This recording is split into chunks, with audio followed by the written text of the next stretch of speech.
Good morning. Sorry, a little delay today. Good morning from Newark Airport. We'll be, I guess, following along wherever I am.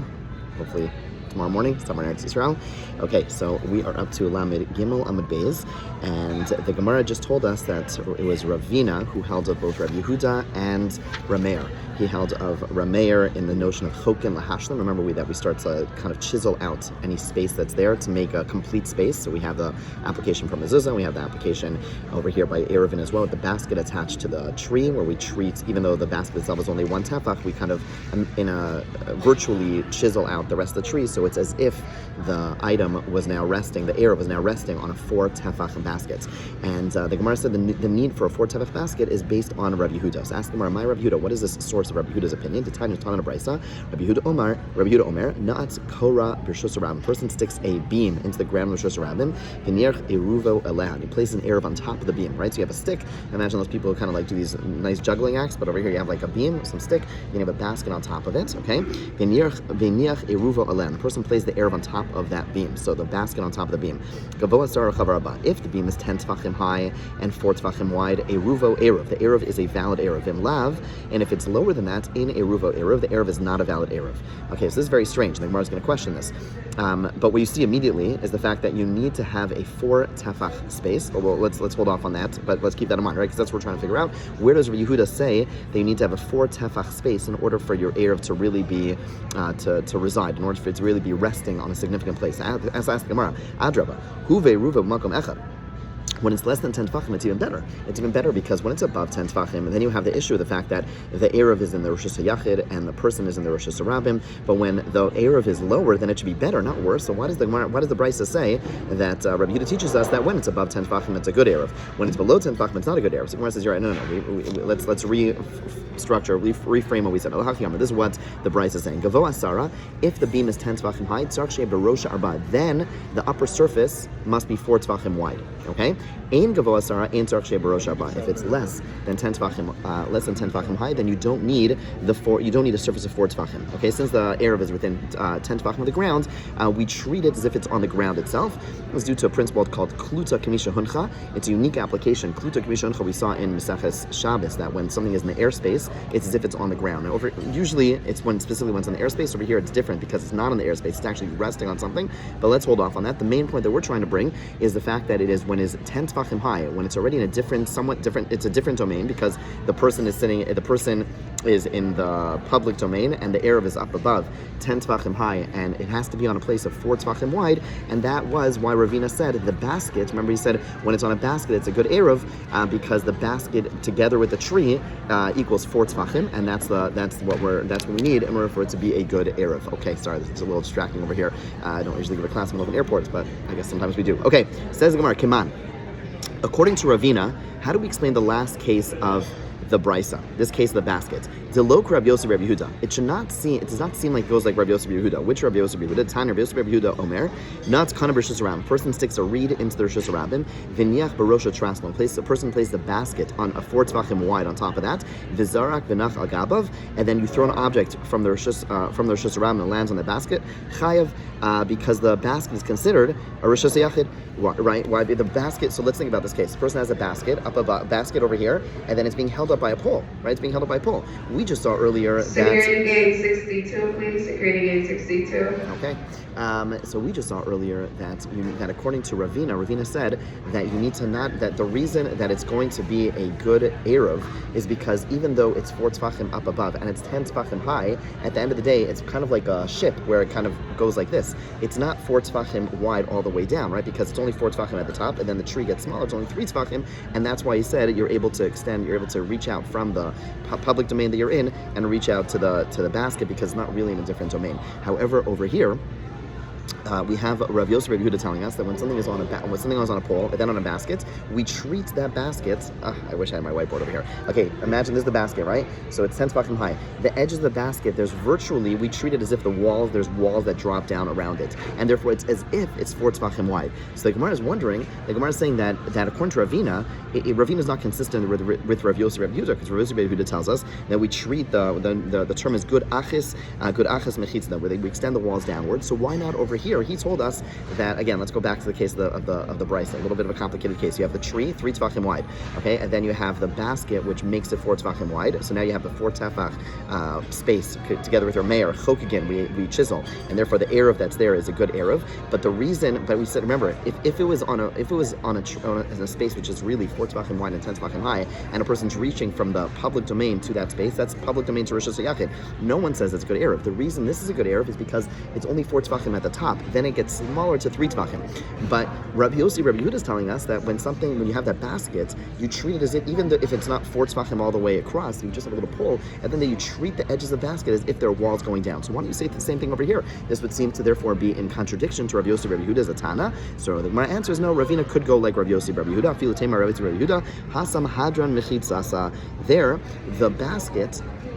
We need something. Okay, there. Let's hear. I'm going to use my wallet. Okay, so there you have, and I can use a pen, but I don't have one. Okay, so there. In the case, you have a basket. You have a basket that's standing over here, and it's holding up the wall. And so the basket all around it, basically, you have the basket on all sides of it going down. Whereas in the case of the tree, you just have the basket which is adjacent to the tree. It's not on all 4 sides. Do you have the ability for it to go down, and therefore it's not going to be valid. So in a case where you have the basket hanging on top of the pillar, then yes, it's going to go down on all 4 sides and can be treated as proper walls. But in a case like ours of our brisa, where we had a tree and then you have the basket attached to it, it doesn't have the adjacent area all around it, and therefore it's not going to be a good good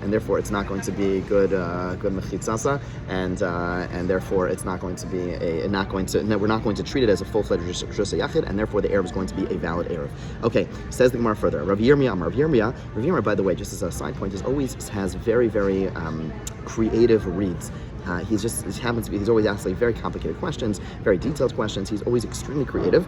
So Rav Yirmiyah over here is going to give a different reason as to why the case of the basket is okay, right? The first answer we gave was the answer of Ravina, who said we're talking about a basket which is 4, together with the tree is 4 tefachim, and then it gets smaller. That's why it's okay. Because really the issue is that once we're talking about a case where it's 10 tefachim high, then it should be a Rishus Yachid, and therefore you should not be able to take your eruv. If you're standing in the Rishus Rabbim, you should not be able to get the eruv from the Rishus Yachid. So Rav Yirmiyah Marshani a basket is different. Why? Since you could tilt the end of the basket and bring it within 10 tefachim. So imagine you have a basket which is on a tree branch, right? So here's your tree branch. Okay, so my top fingers are my top fingers are above 10 tefachim, my lower fingers are not. So let's say you have your basket over here, Arabs over here. So you could go ahead on Shabbos and tilt it down, and this would now be in a carmelis. It's going to be in a place under 10 tefachim, and therefore since on Shabbos you could tilt it over, and since therefore once you tilt it over, you'd be able to have, it would be in a carmelis. You would not therefore be violating a biblical prohibition, because you're no longer taking from a Rishus Yachid, you're now taking it from a carmelis, and therefore on Shabbos you can get it, right? We saw that anything which only a rabbinic violation, you'd be allowed to get, and therefore here too. Says the Gemara. The Gemara questions this. Yasif Rav Papa Kamar Lo Hashmaitz. Rav Papa was sitting and relating this explanation of Rav Yirmiyah. Esvei Rav Bar Sheva Rav Papa. Rav Bar Sheva asked Rav Papa the following. He said, Ketzad Uosa. How should a person? So let's talk about the following case. It's going to get a little complicated. Bear with me. It's a short Amud. So that's the good side. Okay. So. Okay, so basically you have the following case. Let's say you have a person who has, its Yom Tov is on Friday. Okay, so imagine in Eretz Yisrael there's one day Yom Tov. Yom Tov is on Friday, and then it's Shabbos. The person wants to have Erev Tchumen for both days. So what do you do? So Gemara says, Molicha Barishon, you take the Erev on the first day, meaning late Thursday afternoon, you place it. You place the Erev late Thursday afternoon, so that you now have an Erev for Yom Tov. Great, right? So Erev Tchumen, we haven't talked about this, but Erev Tchumen will apply for Yom Tov as well. It's not only a Shabbos thing, it's for Yom Tov as well. Okay, right? There's an important difference that when it comes to carrying items, you're allowed to carry items even on Yom Tov, but when it comes to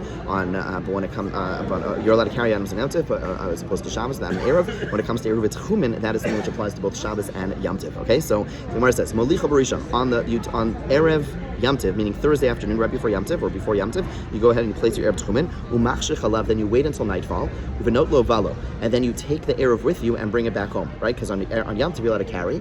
Now you're allowed to carry, and you want to make sure, let's say this is your one bottle of Powerade, right? Keep on using Powerade, but you have one item that you're able to use in the Erev. You don't have a bunch of items, so what do you do? So you only have one item, you want to use it twice. So if I'm going to leave it there, the problem is person's going to come by, see a bottle of Powerade, and drink it. So I leave it there, I come Thursday afternoon. I wait there until I leave it there, I say the bracha, I leave it there as an Erev. Then I wait until I wait until Thursday night. Now it's Yom Tiv, right? Now it's Friday Yom Tiv, and then I walk home with it, no problem, right? Because once it was there when Yom Tiv started, it's a good Erev Tchumen. I'm allowed to go past the Tchumen Yom Tiv. Basheni, on the eve, the second day, meaning Friday afternoon, I go back machshech alav va'ochel avalo. I go back and stay with it until. So I go again on Friday afternoon. I do the same thing, and then I could eat it once. I can't carry it back because I can't carry, but I could stand there, sit there, and just eat it. Okay. So the Gemara says, Amai. According to Rav Yirmiyah, why is this necessary? Nema kevanti by amtue matzi mamtile.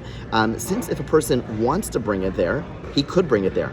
Afagav de lo amtie command amtiele dummy. So what we should say, let's go back to Rav Yirmiyah. Rav Yirmiyah told us that in a situation the Erev really is in Rosh Hashanah. But Rav Yirmiyah says the reason it's going to be okay is because I'm going to push it down. I'm going to push the basket down and bring it. I'm not even going to do it. I could go ahead and push the basket down from Rosh Hashanah to the Carmelists, and therefore it's as if it's in the Carmelists. So basically, Rav Yirmiyah is saying that if something is possible, something has potential, it should work. So the Gemara says over here, why do I have to go back and forth? At the end of the day, I could just leave it in. Services to Tel Aviv, Israel. If you have cable connected flights such as JetBlue, American Airlines, United, Delta, Alaska Airlines, Porter Airlines, or any other airline, and yet to see the law representative, kindly make your way now to gate 62. Once again, to those guests on the law flying 0282 services to Tel Aviv, Israel. If you have cable connected flight and yet to see the law representative, kindly make your way now to gate 62. Thank you.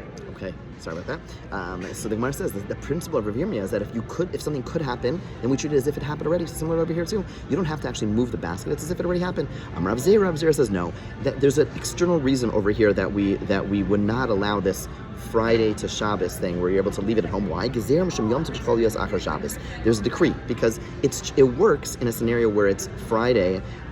So he says, yeah, it would work. According to Rav Yirmiyah, I should be able to leave it at home. The reason we don't do this is because the reason we make the person bring it on to the site of the Shabbos residence. The reason we make the person bring it back and not leave it at home on Friday is because of this. Because what about the flip case? The flip case where you're going to have Yom Tov falls out on Sunday, right? So if Yom Tov falls out on Sunday, I can't bring my Erev out on Shabbos, and because I can bring my Erev out on Friday, but then I can't bring it on Shabbos. I can't carry on Shabbos. We're assuming we're talking about cases. Most places did not have Eruvin back then, meaning Erev like a carrying Erev, and therefore the Gemara says the reason that we have to bring it back out, has to be there, is because on Shabbos this would not work. Meaning, on Yom Tiv, this would work. And this would work on Yom Tiv because on Friday, I don't have to actually bring it back, since I theoretically could bring it back, right? Because all I have to do is just pick it up and carry it to the place of the Erev, and it'd be a good Erev on Friday for Shabbos. But I'm forced to bring it back. Why am I forced to bring it back? Because in the flip side, in the case where it's Shabbos and Sunday, since I can't bring it back, it would not actually work. It would not be a good Erev. The only Rav Yirmiyah is saying that's in a situation where I could do it, but in a situation where day 1 is Shabbos, day 2 is Sunday, I'm not actually able to carry that Erev. I'm not able to carry that food back to that location, and therefore, since I can't carry that food back to the location, it's not going to be a good Erev. So a person might mistakenly think, just like when it's Friday, Shabbos, I was able to bring the Erev day 1 and then just theoretically have it there day 2, that would be sufficient. So it should be the same thing as well, the inverse on Shabbos, Sunday, but there's a big difference because in one case, the first day, the day I have to bring the Erev back is a Yom Tiv, and therefore I'm allowed to carry on that day. Whereas and therefore there'd be no issue. I would be able to leave it at home since I theoretically could carry it. Whereas in the other case where it's Shabbos and to Sunday, then I would not be able to carry it, and therefore the rabbi said, since in that case I can't do this theoretical Erev, therefore they always make me take it out, and therefore I'll come to realize that when it's Shabbos Sunday, I'm going to be stuck. I have to go ahead and place, whatever. I wouldn't be able to rely on this Erev of leaving it at home because I would know, because it wouldn't work, and because I would know that I have to place an Erev each time, and that's the reason. It's an external reason. But in truth, Rav Yirmiyah's svara, the Rav Yirmiyah's idea that even though something's not there, it's like it's there, does actually stand. The Gemara is going to discuss Rav Yirmiyah a little further. We'll analyze Rav Yirmiyah a little further. It's a very complicated idea.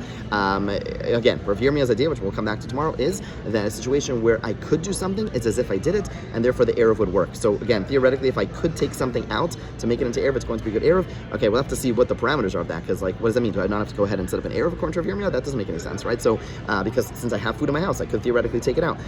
That wouldn't make sense. So we'll have to come back and analyze Rav Yirmiyah a little bit later. Have a wonderful day.